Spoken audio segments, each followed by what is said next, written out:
जय माता दी। कार्तिक कृष्ण गणेश चतुर्थी व्रत कथा, दैत्यराज वृत्रासुर की कथा। पार्थ जी कहते हैं कि हे गणपति जी, कार्तिक कृष्ण चतुर्थी को किस नाम के गणेश जी की आराधना किस तरह करनी चाहिए। पार्थ जी की आवाज सुनकर गणेश जी ने कहा कि कार्तिक कृष्ण चतुर्थी का नाम संकटा है। पिंग नाम के गणेश जी की उस रोज पूजा करनी चाहिए। पूजन पहले कही हुई विधि से करना चाहिए। भोजन एक बार करना चाहिए। व्रत तथा पूजन के पश्चात ब्राह्मण को भोजन कराकर खुद चुप रहकर भोजन करना चाहिए। इस व्रत का फल मैं अब बता रहा हूँ, ध्यान पूर्वक सुनो। कार्तिक कृष्ण चतुर्थी संकटों को घी और उड़द मिलाकर हवन करना चाहिए। ऐसा करने से मनुष्य को सब तरह की सफलता प्राप्त होती है। श्री कृष्ण जी ने कहा कि वृत्रासुर राक्षस ने तीनों लोकों को विजित कर देवों को अपने अधीन कर लिया।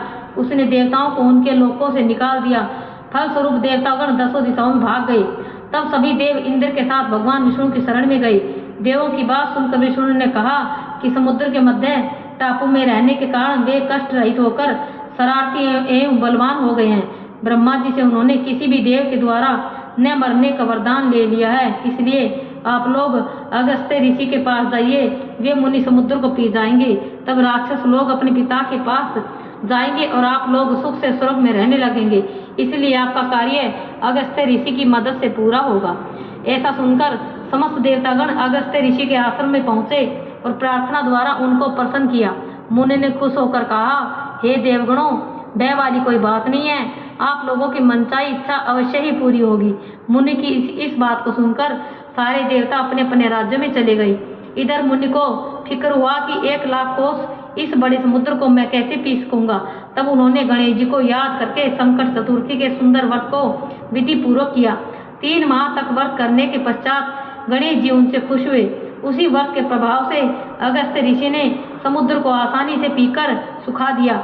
गणेश जी की इस बात से पार्वती जी बहुत ही खुश हुई और कहने लगी कि मेरा पुत्र संसार द्वारा पूजित है और सारी सिद्धियों को देने वाला है। श्री कृष्ण जी कहते हैं कि हे युधिष्ठिर, आप भी चतुर्थी का व्रत कीजिए। इसके करने से आप जल्दी ही सब दुश्मनों पर विजय पाकर अपना राज्य प्राप्त कर लेंगे। श्री कृष्ण जी के कहे अनुसार युधिष्ठिर ने गणपति जी का व्रत किया।